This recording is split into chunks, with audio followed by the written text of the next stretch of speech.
thou art a ghost that hath come from the earth, or a phantom of night that hath no heart, or one that lieth dead in the desert, or a ghost unburied, or a demon, or a ghoul, whatever thou be, until thou art removed, thou shalt find here no water to drink.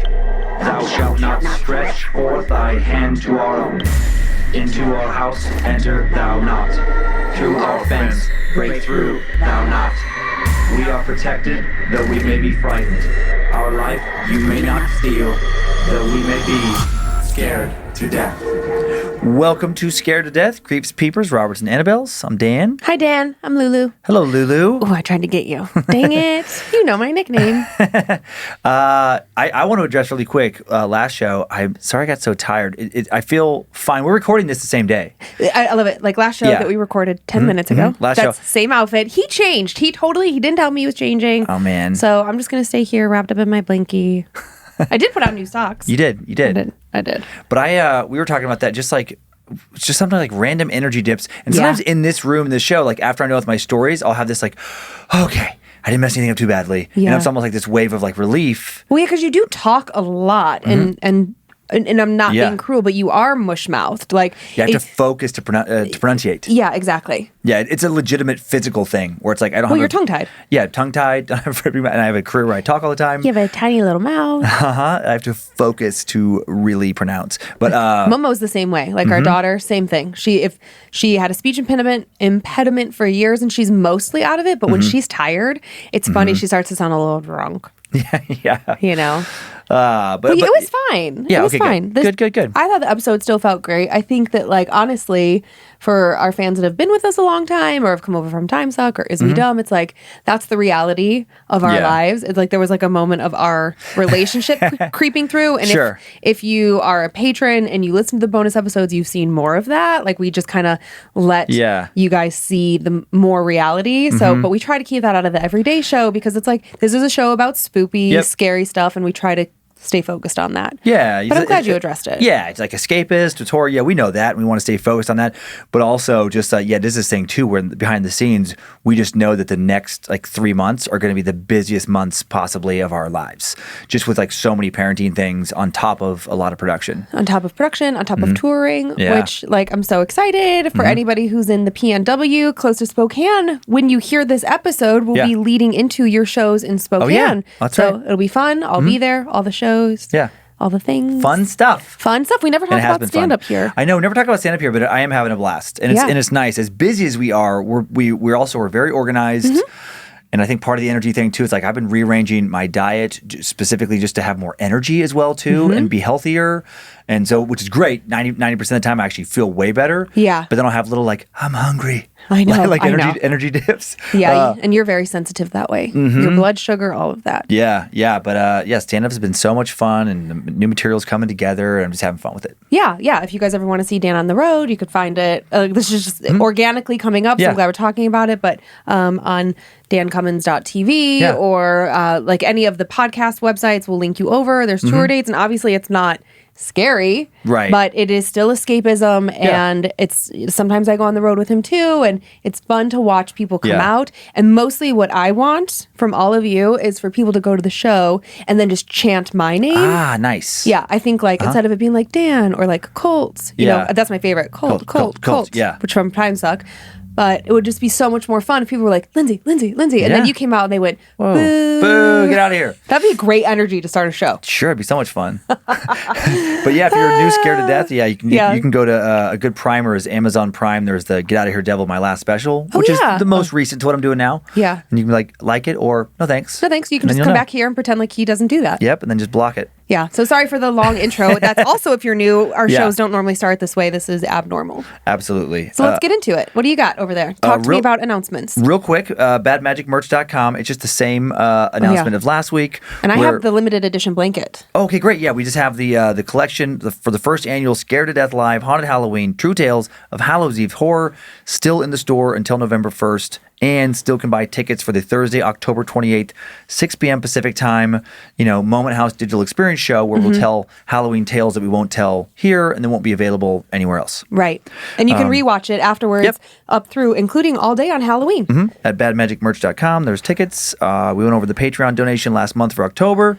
We'll know next week exactly how much we're donating to RAINN, RAINN, the Rape, Abuse, and Incest National Network, America's largest anti-sexual violence organization. They have a 24-hour hotline, 800-656-HOPE. They have a 24-hour live chat you can access through their website, and you can go to rain.org, 2 N's, to learn more. There's so many good things they do. Yay. Good job. How many stories do you have today, Lulu? I have 2, Danny Doo-Doo, and... Sweet. You are doo-doo. I have one that's like a lifetime haunting that is still happening to this day. Okay. So I was really into that. It starts in a particular house. Like it almost feels like you could pinpoint where it began. And then I have a second, not as long, but definitely like somebody in a house, definitely seeing something and having a reaction that I absolutely would not have. Okay. So I'm very interested in this person. I have 3 stories this week, all smaller stories. Okay. Up first, I'll take you to Vermont to explore the story of an old curse, the Hayden family curse. Did a dying woman really curse her own family? Next, we will head to Malaysia to learn about the Orang Minyak, a.k.a. the Oily Man. Okay. I'm glad there's an English version of that because I was not going to get that. This is an unusual one. What is the Oily Man? A demon, a monster, a regular man in disguise? Very unusual story. Very creepy creature. And then finally, we'll head to Oklahoma City to explore what seems to be the definitely haunted Skirvin Hotel. So many people have claimed to see and hear spirits here, including a bunch of NBA professional basketball players. Ooh, that's fun. Yeah, so big there's tough guys. A lot of recognizable names in that one. Okay, cool. Also, I just want to say my first story is also in Vermont. Oh, okay, cool. So fun. I really want to go to Vermont. Yeah, it's beautiful. Anybody watches Scandal, they would know. You ready to head there? I'm ready. Let's go. Okay, 1910, on a crisp fall Vermont afternoon, a horse-drawn hearse carries the final remains of William Henry Hayden, last in the male line of his family, along the South Albany Road to the village cemetery. Curtains were drawn across the Hayden family mansion's windows in tribute, even though the extravagantly furnished house had remained without a tenant for nearly 20 years now.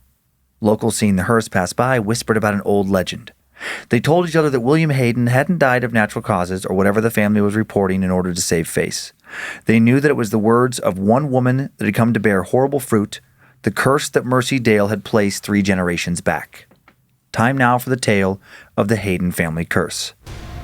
William Henry Hayden Sr. had once been a man of enormous appetites, not only for food and drink, but for clothes, furniture, everything. He wanted the best. He loved to spend money, lots of it, and his choice for a wife came across to many as a calculated move to ensure he had access to her family's fortune. In 1789, William married Silence Dale, the daughter of a woman named Mercy Dale, who was a wealthy heiress. A dozen years later, in 1801, Mercy moved in with her daughter and son-in-law. Mercy helped William a great deal financially, and he initially prospered with her help. He built a spinning and weaving mill and served as a militia captain and selectman. He became the town's highway surveyor, and in exchange for his services, he received payment in land. He became an esteemed member of the community, and he continually lived a lifestyle he couldn't actually afford. And eventually it caught up with him. In 1823, he found himself in serious financial trouble. He was deeply in debt, and Mercy had finally decided to cut him off from her family's wealth. He continually had promised to repay her whatever she had loaned him over the years, but as the years went by, Mercy never saw a penny of the money he owed her. He just took and took, constantly presenting himself to others as some kind of self-made man of means, when in reality he was a pretender. He was a man of someone else's means, Mercy's means. And now Mercy was done helping him pretend. Then, probably not coincidentally, in the weeks after her declaration that she was cutting him off, Mercy fell mysteriously very ill. And as she now lay on her deathbed, she thought she knew why. She believed that William had poisoned her, that he was getting her out of the way once and for all so that she could never deny him access to her family's wealth that would be, in her will, soon falling to her daughter and thus to him as well. Mercy knew the end was near. As her daughter Silence sat at Mercy's deathbed, Mercy placed a curse on her own descendants. "The Hayden name shall die in the 3rd generation, and the last to bear the name shall die in poverty," she supposedly said. And then not long after placing this curse, she died. and her body was interred in the Rogers family cemetery amongst her ancestors. Mercy had made it clear at the end that she did not wish to be buried in the Hayden family plot as she had once wished. For a long time following her suspicious demise, it seemed as though the Hayden curse was nothing more than the angry words of a bitter old woman said on her deathbed, and William in silence soon thought less and less about Mercy's prediction. Their children continued to be healthy and happy. Both of their daughters married off and went and had healthy children of their own. William in silence, son, also named William, known as Will, embarked on a successful career as a contractor. He had a job building sections of a new railroad line stretching from Nashua, New Hampshire to Quebec, Ontario. He built hundreds of miles of more railroad track as far away as Michigan, and the lucrative work turned Will into a very wealthy man. In the early 1850s, Will and his wife, Azuba, decided to really make their mark in the town of Albany, Vermont.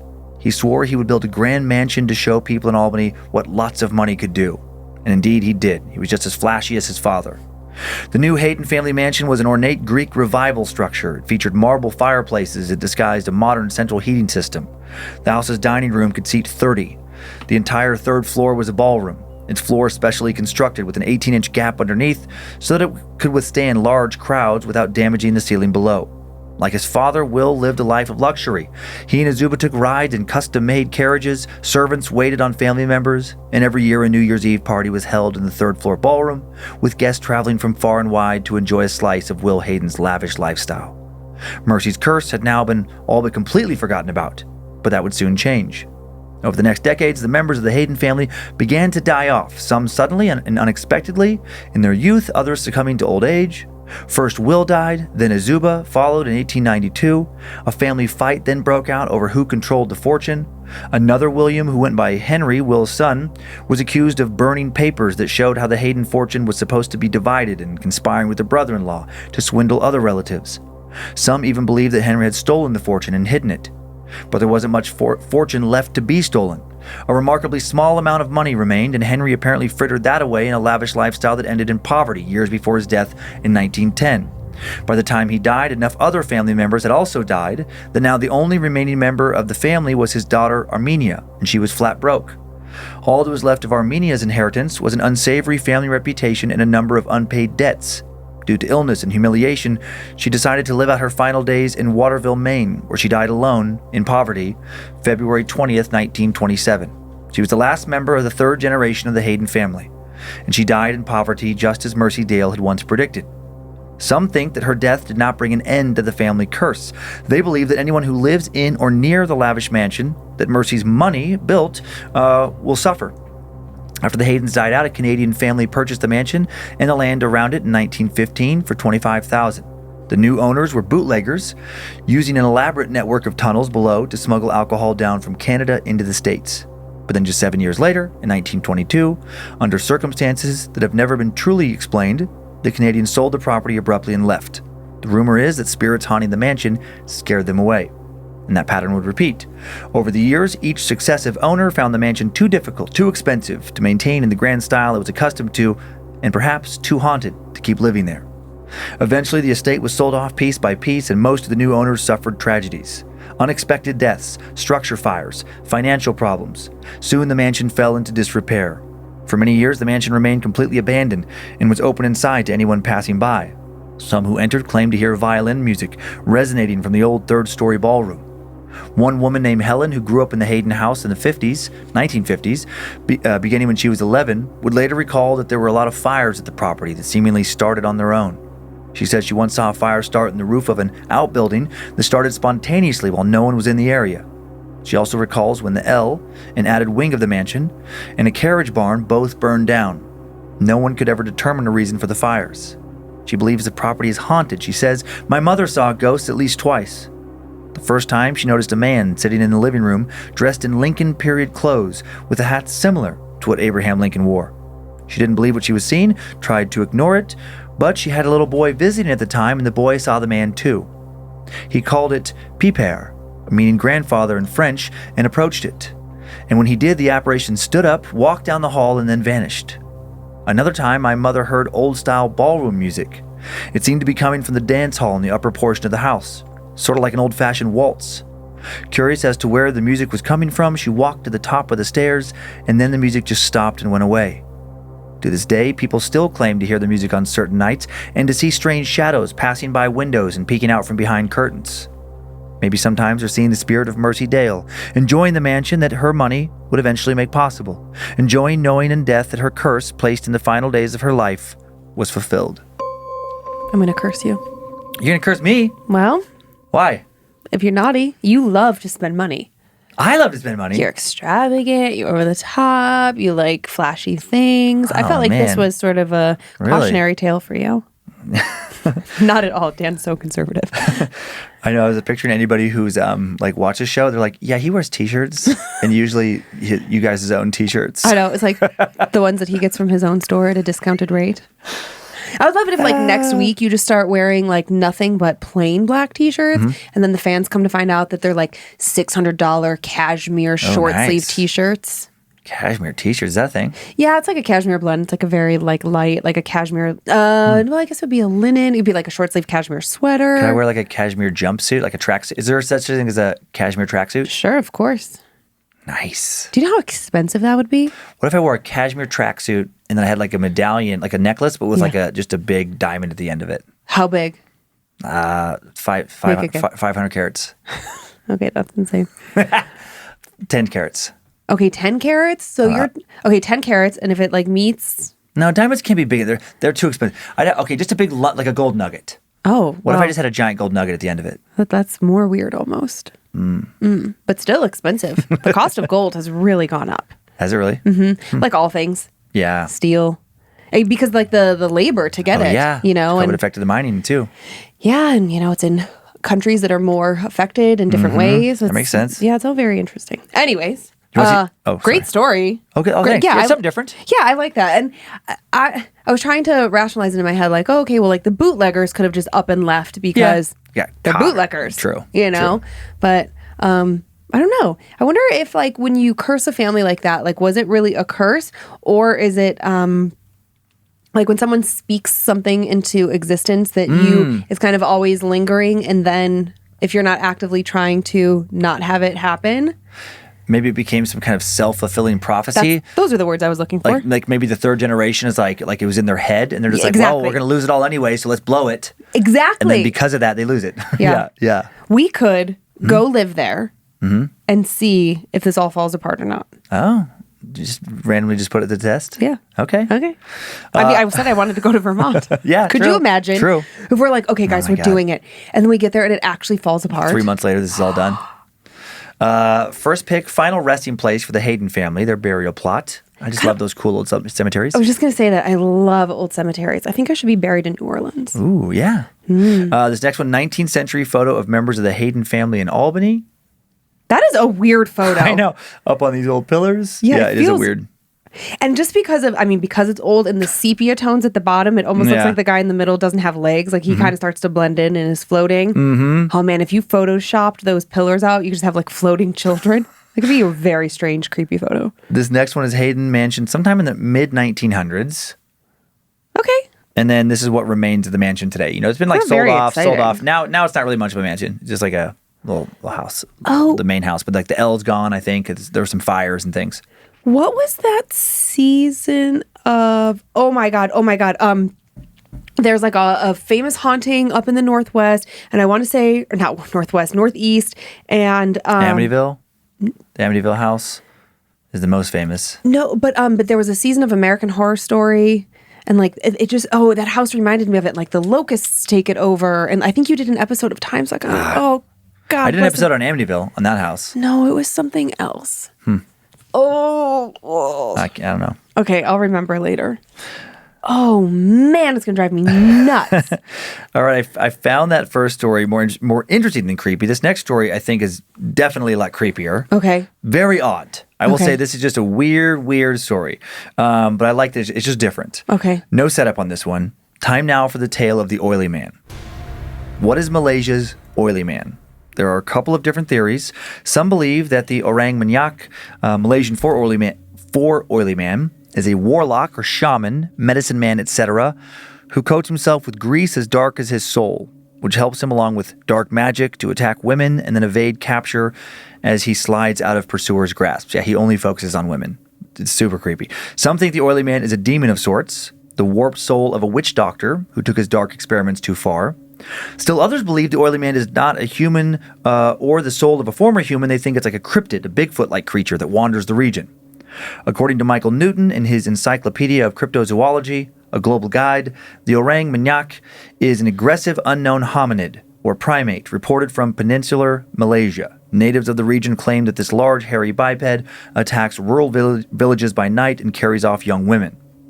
Whatever various people think it is, they all seem to agree on what it wants: young women, preferably, but not always virgins. And what it wants to do with these women is agreed upon as well. It wants to rape them. Oh. Like an incubus, sexual attacks are its calling card.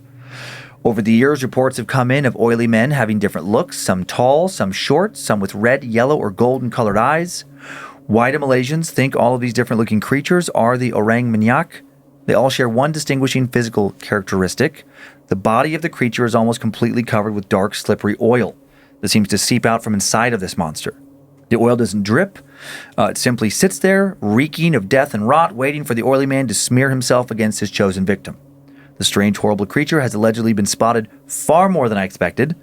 Many a Malaysian woman has claimed to have gone to bed only to later wake up to a dark, slimy creature hovering above them in the darkness. Oh. Or she slept through the night only to go out in the morning and be met with horrified screams by her family members who see oil streaked across her face and body. How would the woman not know the oily man had attacked her? It's theorized that the oily man has the ability to induce paralysis on some sort of psychic level, freezing their victims while they sleep, again like a demonic incubus, and they can supposedly mute their victims' voices while they're awake for the duration of the assault before slipping away, leaving only a smear of oil and a terrified woman in their wake. Some Malaysian women take precautions before going to bed to avoid being attacked by the oily man. While sleeping, they leave a pile of unwashed male clothing close to the bed, which somehow makes an effective barrier. The oily man is apparently afraid of other men. Some single women even wear male clothing during sleep to prevent the oily man from coming for them. Some also take supernatural measures to defend themselves. They'll hire a Malay spirit medium that locals call a boma, who may be able to prevent attacks through his special brand of magic. Alternatively, and very strangely, the victim can bite her own thumb and cover it in a special cloth one can buy that contains some sort of magic spell called a batik. As completely insane as all this may sound, there are so many encounter stories, and recent ones as well. Just a few years back, there were reports that an oily man had been spotted near one Malaysian man's village. He didn't believe the stories, dismissed them as silly superstitions, took no precautions, no boma, no batik, and one night he went out with some of his family and left his 17-year-old daughter alone in the house. She woke up when she heard a strange noise outside shortly after her father left. When she peeked out the window, she saw a black figure sitting on the wall with his back facing her. The girl immediately called her father, told him what she'd seen. He rushed home, found his keys did not work in the locks, which had never happened before, had to break down his own front door to get inside. The man rushed into his daughter's bedroom, allegedly found a black, oily heap of a mannish creature crouching underneath a table in her room, stabbed at it with a bamboo stick. It fled from the room. He said the oily man darted away, disappeared into the bushes, and as it disappeared out of view, he noticed how it moved in a very inhuman way, like a spider with two legs. No human moved like that, he thought. He'd never seen anything like it before. Then after the first encounter, for the next 5 days, he kept seeing it. He made sure not to leave his daughter alone again. He'd see the figure lurking in the corner of his vision, around a corner, on a high-up roof, peeking at him from under a car. He reported all this to the police, told them he found black footprints outside his house, but with only footprints, and, his crazy-sounding testimony, wasn't much the officers could do to help. He worried so much about this oily man that it would never leave his daughter alone now that it knew where she lived. He moved his whole family to a different village and did that the following week. Another young Malaysian woman told the story of her horrifying encounter with the oily man. She posted on a Malaysian paranormal forum. This happened to me a few months ago when I was working as a waitress. One night I had to work extra late and was exhausted by the time I finished, so I took a cab home. It was after midnight by the time I got to my apartment building, and there was a man getting into the elevator. I stepped in behind him without noticing anything out of the ordinary, pressed the button for my floor. A few seconds later, the lift arrived at its destination. I was walking out when the man grabbed me by the arm, held me back. I was shocked, tried to pull away from him. He was too strong. Suddenly I heard him say something, but it wasn't as though he was speaking. It was as though he was transmitting the words directly into my brain. Look at me. I turned around, looked at him. His face was black, oily, his eyes red. After that, I was so afraid I must have passed out. When I woke up, I was inside my house, my mom hovering above me. I asked my mom what had happened. She told me that our neighbor was coming home from work, found me lying on the floor in front of the elevator. Oh my God. I was half naked, only my blouse was on, and I had smudges of a dark grease-like substance all over me. After hearing that, I cried. I knew that I'd been attacked by an orang manyak. My mom took me down to the police station to make a report, but the police did not believe me. Ever since then, I spent a couple days every week going around to all the young women who live in my neighborhood just to check on them, tell them not to go out alone at night. Lately, I haven't been able to find some of them. No one will tell me where they've gone. They assume the girls have just moved away or that the younger women are runaways. But I know the truth. The oily man is out there, and he got them. In 2012, residents of a village in Selangor, Malaysia, supposedly terrorized by not just one but two oily men. The Malaysian newspaper The Star reported that since just before Christmas, villagers have begun telling of numerous sightings of these creatures. Over the holidays, the paper reported that some 200 people had patrolled the village streets looking for oily men, many of them brandishing machetes and axes in an attempt to protect the local women. One resident, a 33-year-old named Aslam Khan, said he saw both the oily men. He described one to be tall, stocky, and bald, the other to be thin and curly-haired. It was breathing really loudly, like a cow, Aslam said, remembering how he'd seen the bald, oily man behind the water tank of a house in the early hours of the morning. When he shone his light on it, the thing stuck out its head, looked back at him. Then before he could do anything else, it climbed up on the roof and disappeared. Residents vowed to continue their nightly patrols until the two creatures were caught. They kept up the patrols for months, but no oily man was captured. In 2016, there were multiple sightings in a few villages, also around Christmas. One eyewitness allegedly saw it crawling up the stairs of the house like Spider-Man. When it reached the top, it suddenly jumped onto the roof. I don't think a human could do that. It then just disappeared. We can laugh and joke about it, but this is serious. All the families here have young girls. That same year, a woman claimed she was assaulted by an oily man at a petrol station bathroom. Another paper, Harian Metro, reported. She said, I was in one of the stalls when I heard the door to the main toilet entrance open and then close. I had a bad feeling, decided to leave when I saw that man, she told reporters. She said the dark and oily man tried to push her back into the cubicle. She fought back, ran out of the toilet, shouting for help. Could this strange monster possibly be real? Is it just human men dressing up like a mythical monster in an attempt to get away with rape? Or is there an actual monster in Malaysia? What a terrifying possibility, and one that many seem to believe is all too real. That was my thought. Just dudes pretending to be this creature. Yeah, I know, that's what I had that thought too. I had an unfortunate thought of what if the creature is real, but then you have copycats. Imposters. Oh, Yeah. Sure. Sure, it could be both. Because that's a thing, obviously, that happens with, famous murderers, and then there's copycats, and then who's going to claim the kill or the conquest or whatever. That's a great thought. It could be a combo, really. Mm-hmm. Yeah, absolutely. Oh, that poor girl. And that elevator thing that you said, just having been a person who A, lived alone, and B, survived a sexual assault, it's that is something that I doubt that dudes ever really feel this way, but I lived in apartment buildings where I had to walk down a hallway. I had to park my car in a parking garage and get in an elevator to go up to my floor. And you're always just a little oh God, I would call with the time difference between where I lived and where my family lived. I'd be like, hey mom, it's really late where I am. I'm getting home from work at 3 a.m. because of fucking production. Yeah. And she'd be like, okay, I'm up. I just always had a feeling, even though I lived in secure buildings, I don't know. Elevators, dark hallways, that time in your life, especially when you're generally young and single, and I don't know, that struck me in such a way of oh God, that girl. Mm-hmm. That's all too real. Spooks be about when you're out alone or when Monroe gets older. No, just because of stats and everything. Mm-hmm. Yep. Oh man. And what a fucking awful thing to prey on people that a culture that has this belief. Mm-hmm. It's they already know that that's a folklore. Yeah. This first picture is a still from an old 1956 Malaysian horror movie called The Curse of the Oily Man. Okay. Just to get a kind of an idea of what they think it looks like. This next one is still from a 2012 Malaysian horror movie called Orang Manyak. So, oily man. Oh, okay. That's not quite what I was envisioning. And then this last one, just an artist depiction of the Orang Manyak, shows up on a few sites. That's what I was thinking. More like that, maybe even a little less human. Mm-hmm. We've seen depictions before that are humanoid, less human, more humanoid, like no ears, maybe just a head, not such defined facial features, but definitely the red eyes. Like I'm picturing of one in particular with sort of like spindly fingers. But goddamn, if I wake up in that, no thanks. Yeah. No. Terrifying.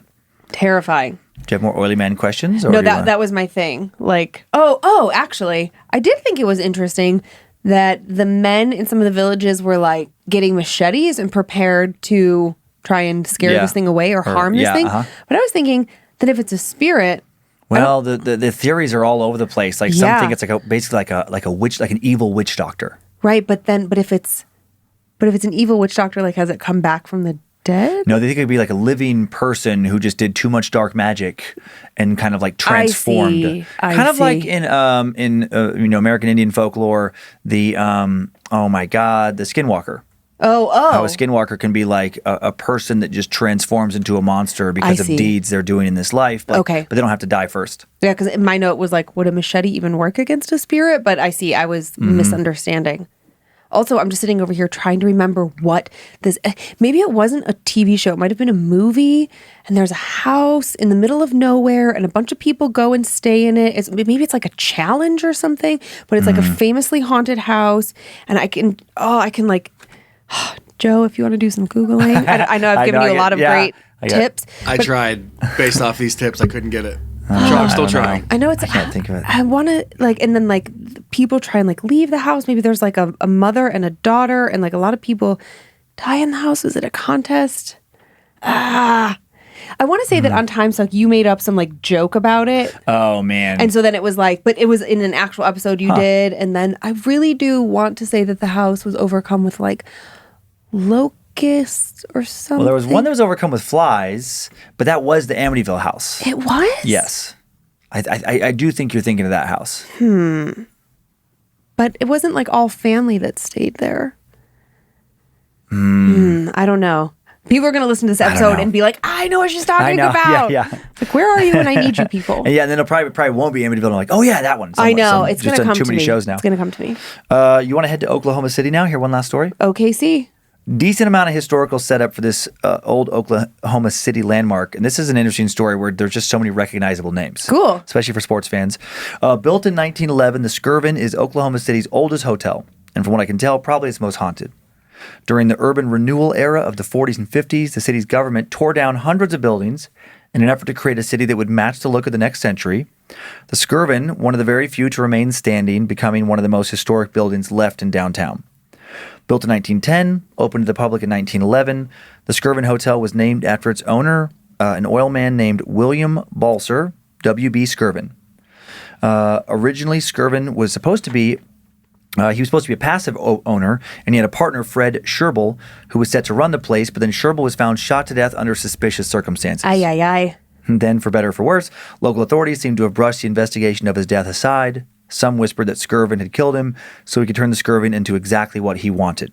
In a city that embraced prohibition and traditional conservative moral values, Skirvin was quick to put money in a good time before any sort of morals, and this hotel became the place to go if you wanted to be somewhere where liquor never stopped flowing, there was always a card game to try and win some money on, and plenty of so-called loose women you could pay to keep you company. I like this place. Opened officially on September 26, 1911, the plush hotel had two 10-story towers containing 244 rooms. It was one of the first buildings in the city to have air conditioning. There was running water in each room, a ballroom that seated 500 people, and several imported Austrian chandeliers that cost more than $100,000 each. The lobby was decorated in English Gothic. Wings of the hotel had contained stuff like a drugstore, retail shops, a cafe. In 1930, a third wing was added, raising the structure to 14 stories, increasing capacity to 525 rooms. Sometime around 1930, Skirvin is rumored to have had the founder, rumored to have had an affair with a young hotel maid who seems to have also worked as an escort. The woman got pregnant, and in order to prevent a scandal, Skirvin arranged for her to be kept in a room on the top floor of the hotel, top floor at that time. What once seemed luxurious now had the trappings of a prison. She suddenly was almost never allowed out, not even after the birth of her child. They were both shameful secrets to remain hidden. Then one day, Skirvin's secrets are rumored to have left the room and hotel in a very dramatic and tragic fashion. Half out of her mind, Skirvin's mistress grabbed her baby and then, while still holding her, threw herself out of a window, and they quickly fell to their deaths. Ugh. Shortly thereafter, rumors of the hauntings began. Time now for the tale of the ghosts of Skirvin. Various guests have reported for years that they've woken in the night to the sounds of a young child crying, a child thought to be the ghost of the young maid's baby. And the spirit of her mother has been heard as well, and witnessed. She's been heard and seen frequently enough for the hotel staff to have given her a nickname, Effie. Apparently, Effie's ghost seeks the same love and validation that may have pressured her to have an affair with Skirvin when she was alive. Many men who have stayed in the hotel over the years have reported being propositioned by a disembodied female voice while alone in their rooms. Oh my God. Others have also not just heard her, but seen her, and some have claimed to even felt her touch. Men have claimed to have witnessed the figure of a naked woman suddenly appear with them while taking a shower. Or when they look up from the sink, they see something pass behind them in the mirror and smell the faint traces of perfume in the air. Some claim to feel her spectral hands touching them, caressing them in bed. Effie's spirit and the spirit of her child may not be the only ones who've lingered in the hotel. The Skirvin Hotel was shut down in 1988, would remain closed for the next 2 decades. In the early 90s, the entire power box was pulled, so there would no longer be a danger of fire. No power would go into the building at all for the next 15 years, but numerous people who went into the building reported that one light bulb was always on, right over the chair where W.B. Skirvin used to sit. The ghost of W.B.? Now let's talk about these basketball players. Today, after opening back up in 2007, following a $54 million renovation, Wow. the Skirvin, considered to be the nicest hotel in downtown Oklahoma City, and it's a common sight to see the bus of visiting NBA teams in town to play the Thunder park out front on Broadway. Common for players also to refuse to stay there. Former Knicks center Eddie Curry once got so spooked at the Skirvin, he chose to never stay there again. He had a room on the 10th floor where Effie the maid and her baby are said to be the most active. And after hearing things he couldn't explain and then seeing some sort of apparition, he was so frightened he ended up spending the rest of the night in teammate Nate Robinson's room. Oh my God. Curry doesn't come across like someone easily scared. He's 7 foot tall, roughly 300 pounds, and yet something he saw one night at Skirvin scared him so badly he had to get out. Likewise, current Knicks point guard Derrick Rose also doesn't come across as someone easily frightened. He grew up in one of the most dangerous neighborhoods of Chicago's South Side, but he couldn't spend one night in the Skirvin without making rookie James Johnson end up sharing a room with him. Back in 2010, the Bulls' Taj Gibson told of an eerie experience he had during his stay. He said, "At one point around 12:15 at night, my bathroom door just slammed completely shut." And he told this to ESPN. "I don't know what it was, but it just completely slammed. It took me a minute to kind of figure out what it was." And then he was out. And his teammates reported hearing other odd noises throughout the night in the halls.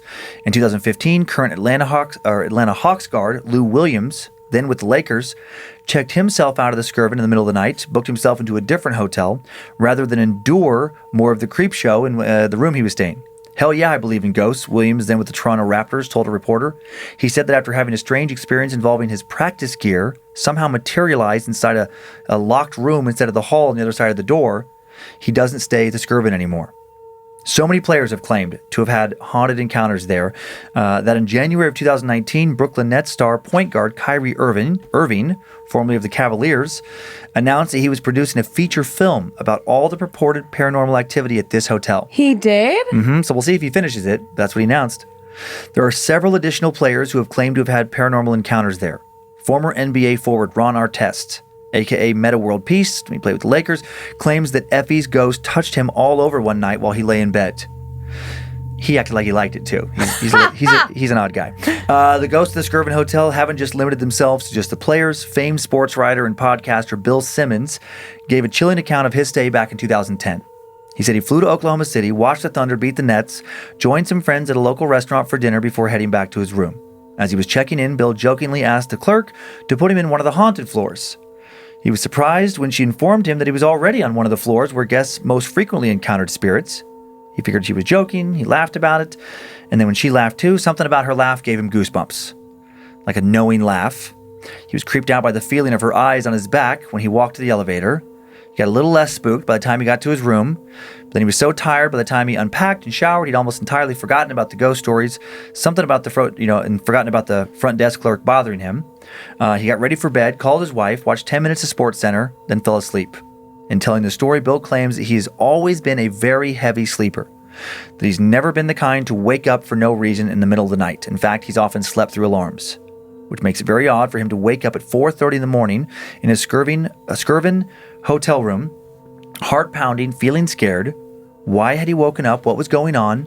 Then he heard it, ever so faintly but very distinct, the sound of a baby crying. And more unsettling, Bill felt there was something else going on. He strongly felt that he was not alone in his room. He had the overpowering sensation that someone was in the room with him. None of the lights were on. He knew, as much as he knew anything else in life, that this something was watching him from across the room in the shadows. Bill reached over to turn on his bedside light. When he moved for the light, he thinks that he somehow broke the peace he didn't even know he had with whatever this thing was, and now it was upset. As soon as his hand connected with the light switch, but before he actually managed to turn the light on, he heard the sound of the baby screaming much, much more urgently now, to his far left. Sounded like it was coming from right by the window. Just wah, wah, wah. He fumbled for the switch, not able to find it. He kept fumbling, kept slipping over it, felt like he was never going to make contact with it to get the light actually on, like something was always redirecting his fingers at the last minute, the screaming still so loud in his ear. Finally, he hits it, the light goes on. When he flips the switch, instantly the crying stops. He turns on the television, jacks up the volume, grabs his phone, Googles Skirvin crying baby. He's amazed and horrified by what he finds. So many similar reports of encounters. So many people claiming that after they'd heard that baby, they'd also encountered Effie. Is that who was in the room with him, watching him from the shadows? That night, Simmons kept all the lights and television on, spending the next 4 hours, half asleep, half awake, scared for his life. He knew that something had been there with him. Something had been watching him. Something that the front desk clerk had also encountered. And he wasn't about to give Effie an opportunity to return and hide in the darkness again. What would you do? I honestly, very similar to him, with the addition of... I probably would just grab all my stuff if I can't get back to sleep. Yeah. I'm going to go down and just wait until the lobby or go to the airport if I can go and just wait for my flight and just not be in the room anymore. Yeah. Couple pictures. If you want to see them real quick. I do. This is a recent pic. It's a beautiful looking hotel. I know that was the problem. That I was thinking it was going to be so gorgeous because it sounded like this amazing, like more like resort with like all the amenities.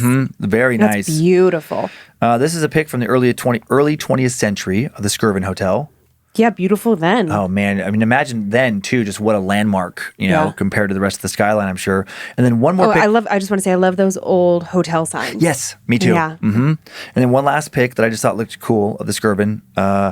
None of the interior pics I could find. I mean, yeah, we could do like a lavish tour, but nothing spooky. Right. So yeah, I just didn't include any of them. And it's all like very modern now, and for the most part, there's some of the chandeliers and stuff, but like the rooms are pretty modernized. Pretty modern. In your research, was it like, so you said something about like the 10th floor seems to be where the significant. Activity. And I couldn't find out if that's the floor where supposedly that she jumped from. I guess I'm assuming so, but I don't think it was written as the top floor in some sources. But the timeline, like 14th floor. Then? Right. But there was.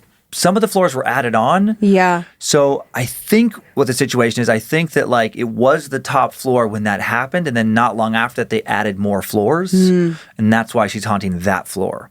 I think. Yeah, and I wonder if there's like a specific room that is more so than others. Yeah, it didn't. None of the sources mentioned a specific room, like the room that she would have been hidden in. Yeah. They just kept mentioning 10th floor. Because I'll say this. Yeah. I've never been to Oklahoma. Well, that's not true. I've been to Oklahoma, but I haven't been there in a really long time. Yeah. And if we had to go to Oklahoma City and we wanted to stay at that hotel, I would just want to do a little bit of research of like what floor is not haunted. Oh, and stay there, and then just maybe okay. And then we could just like cool hotel. We could take a ride to the 10th floor. Ooh, yeah, I like that. Just like walk the hall during the day. And yeah, I like it. Okay. Okay. Maybe that's a big. If we go to Oklahoma City, I mean, it's a really cool looking hotel. I'd love to stay there. Yeah. You don't go to Oklahoma for tour? I think I'm coming up there maybe next year. Oklahoma City, I might Bricktown? be. Bricktown? Okay, well, maybe I'll consider going. Because I was supposed to be there before. I'm pretty sure I am actually. So I think I'll be in Oklahoma in 2022. Yeah, well, as your road manager, I can't recall it on your routing, but that doesn't mean it's not there. Okay. Because I do recall now that you mention it, you going there previously. I thought it was funny that Bill Simmons. He turned on all the lights and a TV show. Yeah.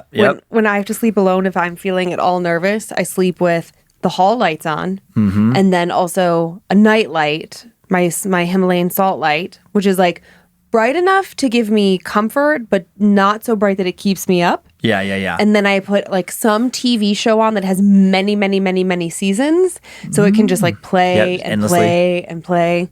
This past time it was Sex and the City, just over and over. Oh, nice. Because there's a lot of seasons. Yep. A lot of episodes. Friends is a good one. Mm-hmm. Yeah. It's good background noise. Yeah. Well, it just makes you feel less alone. It's a false sense of security, but and it also gives off a little bit of light. And to me, then if I think I hear something, I'm like, oh, it's probably just the TV show. Right. I can, okay. And speaking of TV shows, I know we talked about it a lot last week. Oh, yeah. But because of Oklahoma, I don't actually watch. I watch very little comedy. Like, you mean like stand up or no, like funny sitcom, TV shows? like funny TV shows. Yeah. I almost always gravitate towards horror and stuff, which Makes people find sense. odd as a comic a lot of times. Well, people who really know comics know that that's kind of how it goes. Res Dogs on it's FX, and I watched it on Like Hulu. Reservoir Dogs? Well, but it's Reservation Dogs is what they're referring to. That's right. I remember you watching this. It is so good.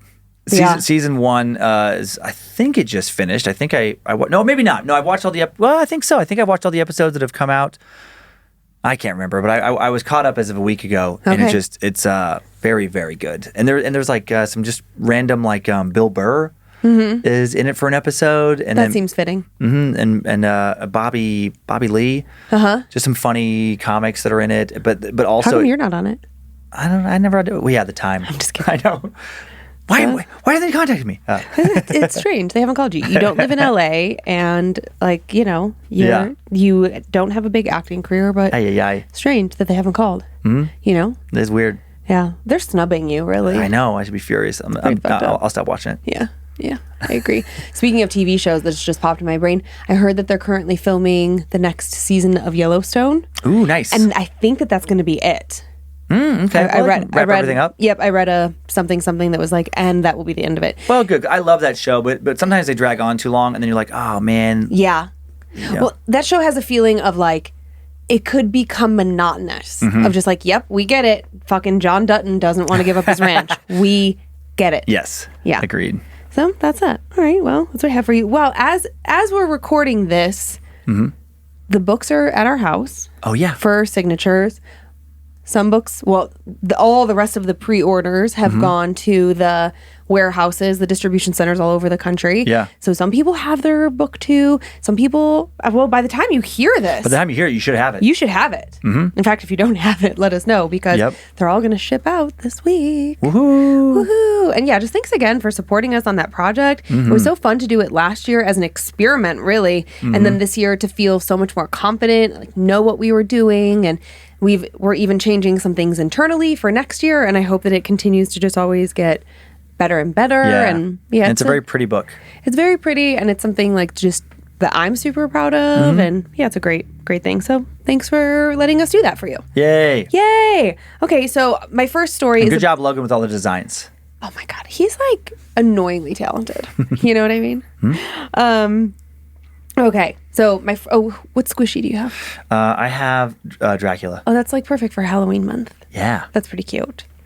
Do you remember the Count from Sesame Street? Oh yeah. Have you ever told this story here? When I lived One. Okay. Yeah. Okay, so wait, this is so great. So when I lived with Natasha, my longest, oldest, bestest friend, Yeah. she would do exactly that. Yeah. And one day, I think was it my birthday, she flung my bedroom door open and started doing that to wake me up. And I believe that she Hilarious. counted to like 22. Oh my God, to get Just you up. Going and going. One sleepy Lulu. Two sleepy Lulu. Yeah. Can you imagine her doing that too? Because I she's can. so funny and she has like a slightly deeper voice. Yeah. So great. All right. Well, anyways, settle in for a nice long story. It's peculiar. It happens over the course of a lifetime, and it's still going on today. And it's just something that I feel like is going to have that linger effect. Okay. That we discuss. And we're back to Vermont. Nice. Okay. The attachment from the greenhouse. Good time of year to be in Vermont. Yeah. Oh, it's beautiful in the fall. Have you been to Vermont? I've been to all the states. Oh yeah, of course you have. But I've Where been to in Vermont Vermont? in the fall. Montpelier and some other little college towns whose names escape me now. but I had to like drive some little like state highways and things to get to some places, and so just going over those mountains and just like this time of year with all the hardwoods and the leaves changing, it's so pretty. It's like a postcard. All the hardwoods. What does that mean? Deciduous trees instead of pine trees. You know, like instead of needles, their leaves fall. So like maples, oaks. Those are called hardwoods? That's one phrase for them, just kind of lump them all together. Okay, now this is like a weird question. I don't even know if you'll know the answer of it, but is that where we get the term hardwood floors? Might be. It might be. That's. I mean, generally, I think what they've kind of used in that. And I don't know. You never, like maple, oak. You never hear anybody say softwood. No, because what would be a softwood? Pine needles? Know. Like pine trees? I don't know, because they use pine in like 2x4s and stuff. They will use pine in like lumber. So, but you don't have pine floors.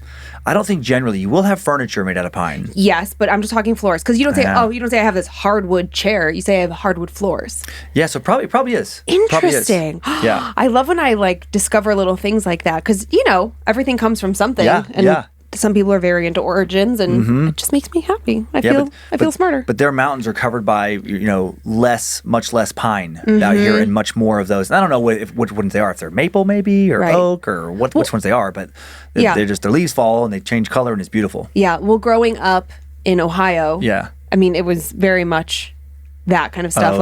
Not so much pine. Yep. Way more maple leaves. All of the things. Yeah. I'm going to tell my story in a second. I just got this funny meme in my inbox. It was something like, something about working Ohio into every story. Funny. Like, do I do that? Funny. Do I do that? Ohio's great. Ohio's for lovers. Okay, here we go. The attachment from the greenhouse. Since childhood, I've had the distinct impression that I'm never truly alone. I have always had ghostly experiences in every house or place I've ever stayed. That being said, I'm not sure if I'm the one finding the paranormal in each of these locations, or if it's following or finding me. I saw an entity yesterday that I believe has become attached to me. I'd love to know what y'all think. I'll start as far back as I can go. My childhood home was a green brick house in a relatively populated city in Vermont. The house is 250 years old and started as a paper mill in its earliest years. It had old architecture, a spiralized staircase, huge hedges, and creaky original hardwood floors. As a child living in the house, I was scared almost constantly, thinking I saw, felt, or heard ghosts wherever I went. The earliest experience I had in that house is actually not one I remember, but my mom told me about it a year ago at a Mexican restaurant of all places. According to her, when I was about 6 years old, for a week straight, I came into her bedroom at about 1 a.m. complaining about a man in my closet. When she asked me more about the man, she was surprised that I wasn't frightened by his presence. I calmly described to her an older man sitting on a storage cube in my closet and said he had tried to talk to me. My mother didn't remember the details of what he said to me, but she remembers my descriptions of the man matching the previous owner of the home perfectly. That man had passed away about a year after selling us the house, and I had never ever met him. And there were no pictures of him anywhere in the house, and at this time, Google didn't exist, nor was I old enough to want to or know how to research any previous owners.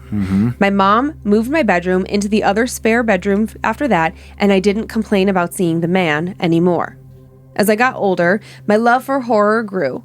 One of the first movies I remember watching was Disney's The Haunted Mansion, which spiraled into an interest in the supernatural. As this interest grew, so did the amount of paranormal experiences I had in the Vermont house. My father always reassured me that I was not truly having paranormal experiences, but rather it was my love of horror causing my imagination to run wild. Despite his reassurances, I went ahead and named the ghost. I thought was in my playroom, believing it was real. She became Mary in my mind. I was able to place a yoga exercise ball in the middle of my playroom and tell Mary which direction to move it. The ball would go from being completely still to moving in whichever direction I told it to. I showed my mother my trick, to which she responded, "Cool," and left me to do my own thing. I thought at the time that she wasn't impressed, but looking back, I think it's safe to say she was a bit spooked. I never felt threatened by Mary, though, but that is not true of the ghost or entity I felt in my new bedroom. This bedroom is the room I got my first concrete evidence of the paranormal. For some background, I was always irrationally scared of my closet in this room. Every kid is scared of their closet, but I had a crippling fear. I wouldn't sleep if it was open, and sometimes I would randomly get what I now know are panic attacks just from looking at it while open. I'd run away during these panic attacks and sit on the bathroom floor shaking like I was freezing cold until my mom found me, showed me nothing was in my closet, and then closed it for me. My dad, being a good sport and undoubtedly having had enough of these panic attacks, put a lock on the closet door and also put a cowbell at the top so I could hear it when it opened. One day, I was with a childhood friend in this new bedroom. The door was locked on this day, and the windows were all closed. We were conducting a ghost hunt, like we always did when she came over to my house. We used our iPod touches to record any EVPs like the cool ghost hunters did on the Travel Channel shows. In the middle of one of our usual sessions, I got a strange feeling. This feeling has followed me on and off ever since. I can only describe it as the feeling you get in your chest when you swallow something carbonated too quickly. It's a tightness in your chest that seems to be impossibly sharp. Feeling slightly alarmed, I remember timidly asking whatever was in that room to, quote, give us a sign, while holding my chest with one hand. At this, the cowbell over my closet started ringing. And when I say ringing, I mean ringing. Wow. It swung back and forth with a force that could not have been caused by any draft of wind. It was like someone had hit it, and hard. My friend looked at me, screamed, and dipped out. She ran all the way into the kitchen, choosing flight of the fight or flight. I chose the third option, which is freeze and cry. My mom found me, staring at the door, sobbing my eyes out after seeing that I wasn't with my friend. This more malevolent presence continued to make itself known in my bedroom. I had a dresser which held all of my clothes in this room, and one day I found my cat closed in the bottom drawer. This unnerved me because this dresser was an antique, wooden, and incredibly large piece of furniture given to me by my parents when I outgrew my other dresser. The wood was heavy and sticky, and it took a lot of force to open and close the drawers. They didn't have those roll casters like modern dressers do. At this point, I asked to switch rooms back to the old bedroom, and my mother obliged. Back in this room, I never had any other experiences besides, as usual, feeling as though I was never alone. I wonder if the old man was protecting me from whoever or whatever was in the other room. And if so, this protection went away with me for my freshman year for when my freshman year we moved in with my grandma in her new house in New Hampshire, as she had been recently diagnosed with cancer. Coincidentally, and just to my luck, I got the bedroom that my grandma used to sleep in with my grandpa. It was the bedroom he had died in. That alone was enough to freak me out. What happened over the years in that room was enough to terrify me. Living in this house was when the more concerning activity ramped up. I felt the same presence with me, oddly. It was like I never left the house in Vermont. But at this point, I was now having nightmares. These followed me all throughout high school, and I have these nightmares to this day. I can never remember what they are about, though. All I remember is waking up, jolting upright, and frantically trying to find a figure in the darkness. It's like I'm expecting to find something. I always look in the same place with the most intensity, which is between the right side of my bed frame and the wall. I wake up other times and see clothes floating. This seems like a terrible B-movie horror trope, I know, but I'm messy, and sometimes I leave my jackets on the floor instead of hanging them up. Sometimes I wake up to see them floating an inch or two off the floor, just barely noticeable, but then I see them drop down to the floor once again. I also find things misplaced.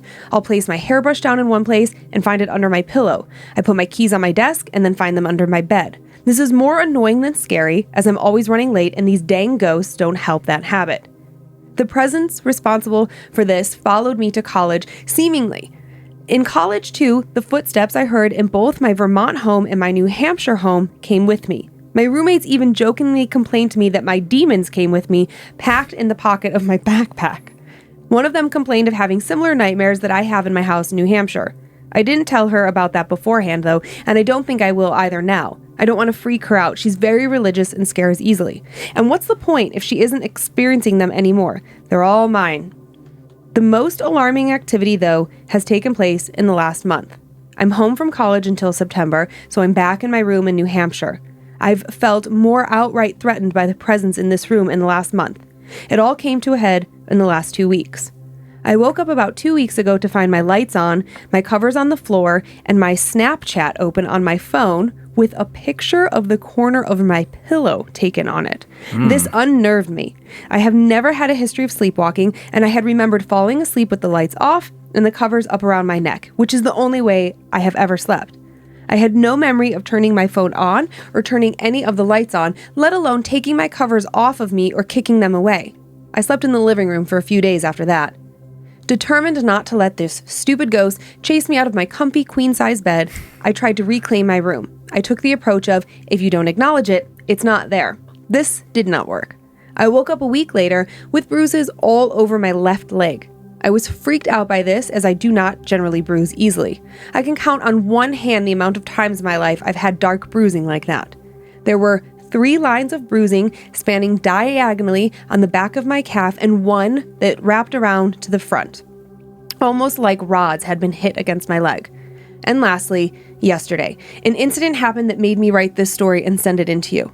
I woke up from a nightmare like usual, jolting upright and searching the room. When I looked to the usual spot between the right side of my bed and the wall, I found something there. The familiar feeling I got in that old bedroom in Vermont came back, but this time was incredibly sharp in my chest, more so than normal. I felt my breath being pulled away from me. I saw what can only be described as a mass of floating brown sand. It was partially see-through and was moving. At this point, a strange sense of calm washed over me. My eyes watered and I was entranced. I laid back down on my side and stared at it. I don't remember falling asleep again, but I woke up the next morning at my usual time. I woke up with my lights on, my covers on the floor, and again, my phone on. No picture, but my phone was on my Snapchat with the black screen of the camera open. This experience made me wonder if a presence in my old house became attached to me and followed me from Vermont to New Hampshire and maybe even to college. The feeling I got during that ghost hunt has followed me into every place I've stayed for longer than a few days. It comes during the times when I feel like I am not alone, when I sit down in bed and prepare to sleep. I recently learned from my mother that the old green brick Vermont house was at one point a nursing home. I find myself wondering if one of the ghosts of these residents who died in the house became attached to me when I was a child. However, some of the events that happened to me make me question it. Could a ghost really make me turn my phone on, make me flip on my lights, and make me not remember doing any of it?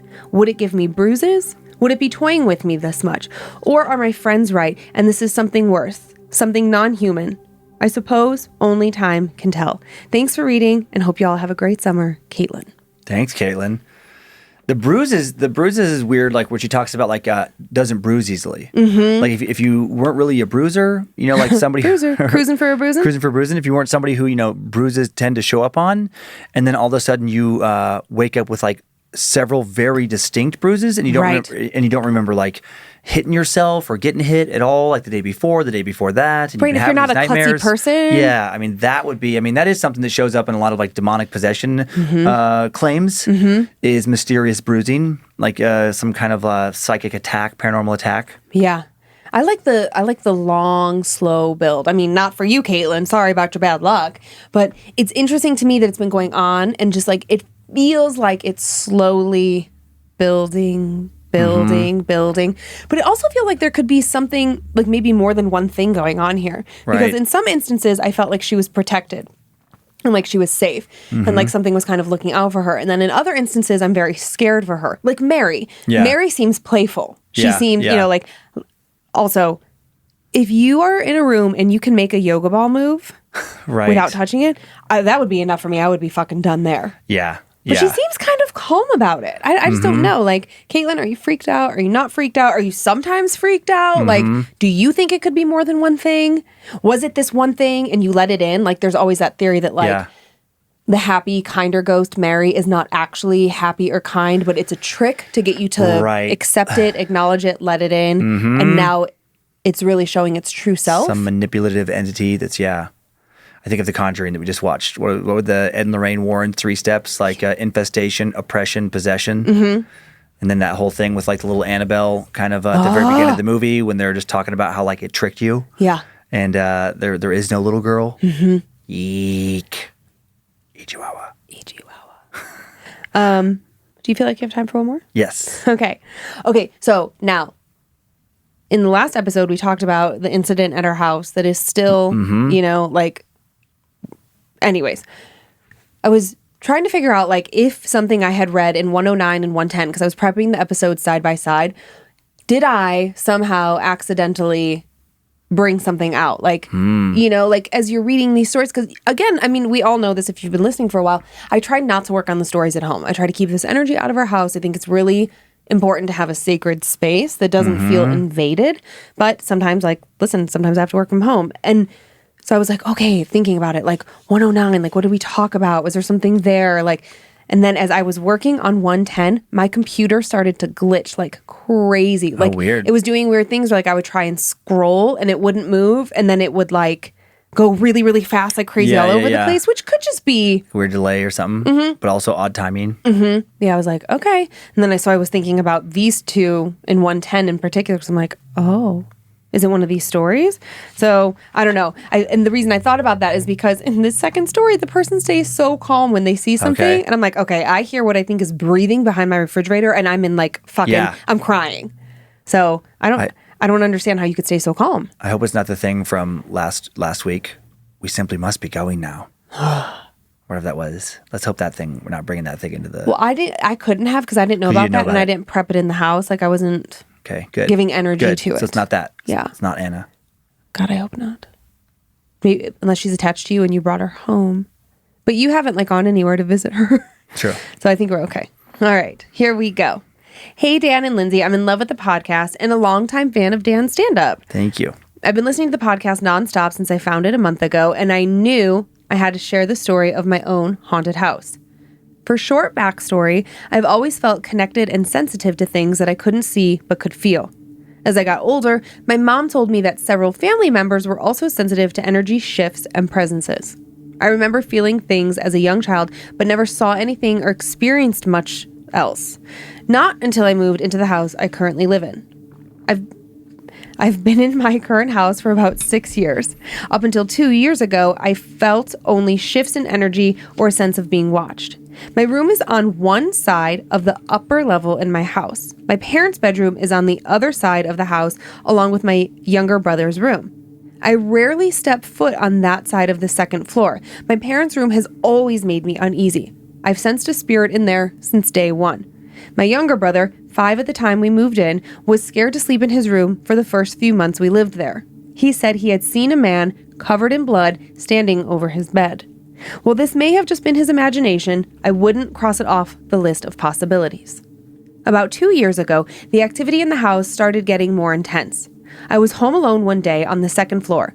I was walking from my room to the bathroom when all of a sudden I saw something at the bottom of the stairs. I turned to look at it, and clear as day, I was staring directly at a shadow figure in broad daylight.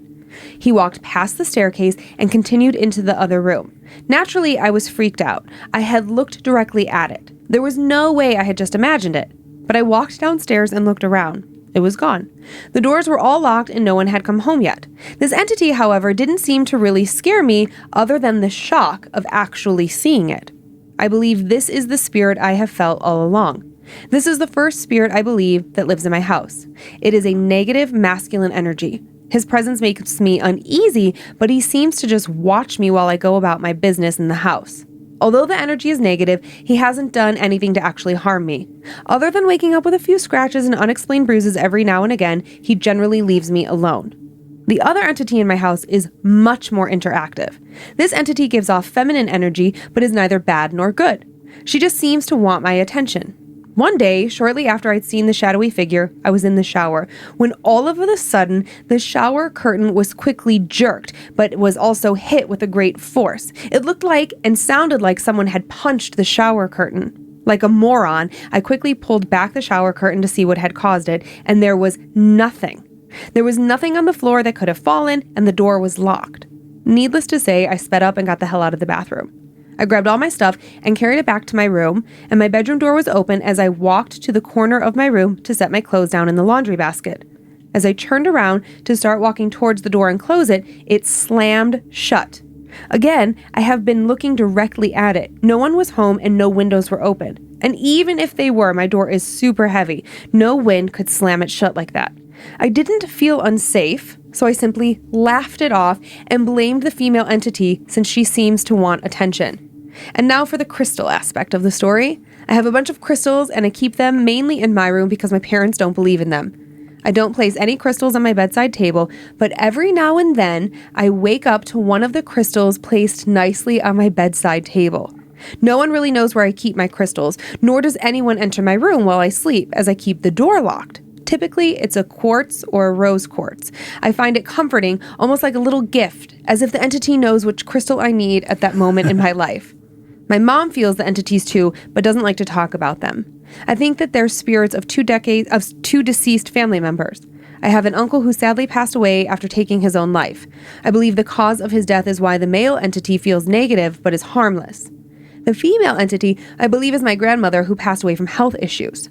She was a sweet woman who definitely had a sassy side, which would explain why she acts up more when I come home from trips. Almost like she missed me and needs some extra attention paid to her. Even when activity is low, I still feel their presences. Even when I see and hear and experience these things, I never feel frightened. It's more shocking and a reaction of being caught off guard. I frequently cleanse my room and recite a prayer for protection, just in case. This is probably why I never feel the negative energy in my room, but my parents hate the smell of incense and sage being burned, so I have to sneak around to cleanse the rest of the house. Thanks for taking the time to read my story. We'll see if any more spooky activity picks up. Keep up the amazing work. Yeah, she was very calm with all that, especially like the shower curtain, a couple things, like the scratches. Yeah, and the bruises, it doesn't hurt me too bad. You know, it doesn't seem that malevolent. It's like, yeah, sometimes it scratches and bruises me. And then the shower curtain thing, if that's such a vulnerable place to be naked in the shower, and then to have something like punch the shower curtain, which we've done to each other, right? Sure. It's so funny. But if the door's locked and you open, there's no one there. Man, I wouldn't stay calm. No way. I'd be freaked. Well, and she did say she left quick. But still, after that, I'd be freaked out. She doesn't seem super scared. She just seems like, well, it's my uncle, and maybe that's how she feels. Like, it's my uncle, it's my grandma, it's people I know, so to speak. So, even it's fine. creepier to have the uncle in the shower. Oh man, well, he wasn't in the shower. He was just. Yeah. I don't know if ghosts see naked bodies.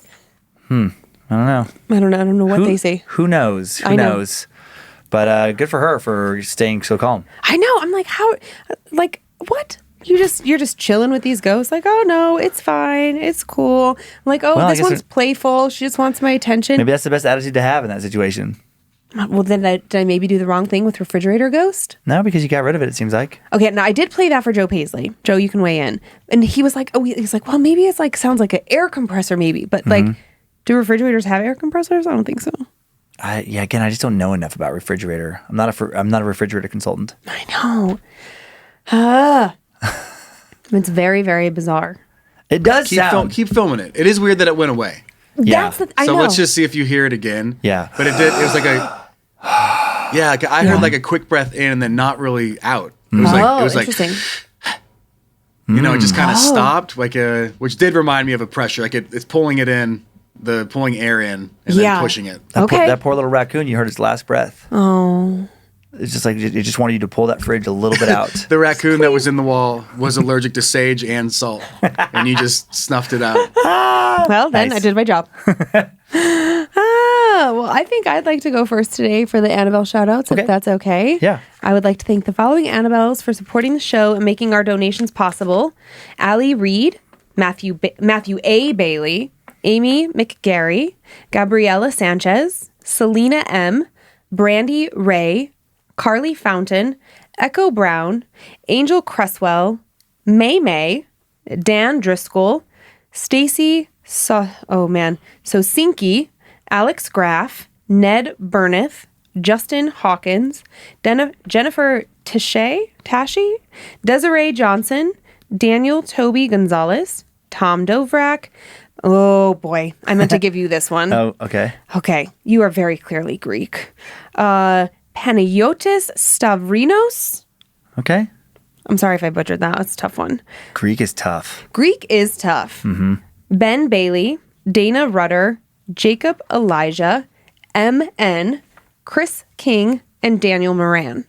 Nice. Thank all of you. Thanks to the following Annabelles: Mrs. T. Boz, Longtime Time Suck listener Cody Beretta, Nicole Meyer, Carly Osborne, Campbell Mann, Deja, Ben George, Luisa Grisales, Maria Jensen, Rayleigh Carter, Celeste Rodriguez, Debbie Engen, Bree Cody, Gerald Pino, The Philbins, Chris LaMontagne, Micah Miller, Aaron Ingram, Izzy, Chiara Schaefer, Spencer Thomas, Brian Crusher, Catherine Branning, Rachel Tarrant, Mary Rose WW, and Garrett Potts. I want my last name to be Crusher. Crusher, yeah. That's a fucking strong, badass name. Brian Crusher. Fuck yeah, Brian. Oh my God. That's a great law enforcement officer name. Officer Crusher. You're terrified. Or military, Lieutenant Crusher. Fuck yeah. Sergeant Crusher. Yeah. I thought you were going to say like wrestler, like the Crusher. Yeah, the Crusher. Yeah, that's a great, yeah, powerful. Also, when you were doing the LaMontagne person, Chris. You thought of Ray LaMontagne? I was like, and then I immediately. Thank you guys for coming out. That's the thing. He's such an amazing, talented artist. He is a dud of a performer. But I think that you've said that he's like very shy or something. Yeah, very introverted. I'm just like, do you enjoy touring on any level? I'm like, I know. Is this just for the money? Like, he just seems so visibly uncomfortable. Yeah, we watched him in Spokane a while ago, and he just, Joe was there too, and Aaron, and he just came out and like he didn't even address the audience for the longest time. It was like he was just some other place. It was just so weird not to even take 2 sentences and like, be like, hey guys, thanks for coming out. Thank you, Spokane. Just so many songs and then when he would address the crowd, it was so whispery and timid. Like, thank you guys for coming out. Thank you. I don't know if I'm talented or not. I'm scared to be here. I appreciate it. And then like another great song. Yeah. But and more interesting to me is that like his singing voice is so strong. Oh, it's great. He's not like, I mean, he sounds exactly the same. Same to the point that you could have just played a record from the stage and it would have been the same show. Same amount of interaction. I remember like people were sitting, we were like up top in a balcony. People, they were like trying to like interact with him, like, we love you, Ray. And eventually we were all like, all right, girls, you are at the wrong show. Yeah, stop. Read the fucking room. He doesn't like it. Ugh, I wish I would have been super stoned because it would have been fucking great. That is our show for this week. Thank you. Sir. Oh, Spoopy. You haven't done your Spoopies. I thought we got distracted by LaMontagne and I forgot you hadn't done your Spoopy shout-outs. Chris, tell your brother that he almost ruined this show. Yikes. To Alyssa from Chris, happy birthday. To Connie from your son-in-law, Peyton. He wants you to know he thinks you're an amazing hospice nurse and you're a rock star even during COVID, which like literally makes my eyes water because I can't imagine being in healthcare right now. I don't give a fuck what you think about vaccines or not. It's like it's a really tough time to be in healthcare. And then a hospice nurse is a particularly tough kind of nursing thing because it takes a very special soul, and put those two together and just like, well, Connie, I think you're a fucking badass too. To Sarah Bug from your mom, Kate, happy belated birthday from your slacker mom. To Drew from Dylan, happy anniversary. And to Alex from Josh, happy belated birthday. Aw. And that is our show for real this time. Thank you for continuing to send in your personal tales of terror to mystory@scaredtodeathpodcast.com. Email us for everything else, info@scaredtodeathpodcast.com. Thank you to Logan Keith, Liz Hernandez for their work on social media, and to Logan again for running badmagicmerch.com. Thanks to Joe Paisley for producing and directing today's show, Zach Cohen for constantly creating custom sound beds, Heather Rylander for organizing the My Story emails. Thanks to producer Sophie Evans for finding all 3 of today's tales. And if you don't want, or of mine, if you don't want to hear more ads, if you want monthly bonus episodes, help donate to our charities, access to TLA watch parties, and more, check out our Patreon. Enjoy your nightmares, creeps, and peepers. Hope you were scared to death. Bye, guys.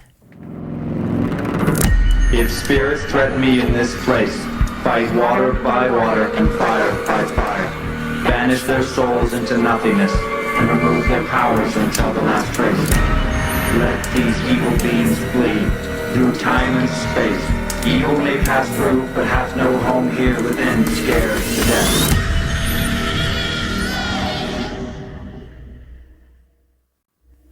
Bad Magic Productions.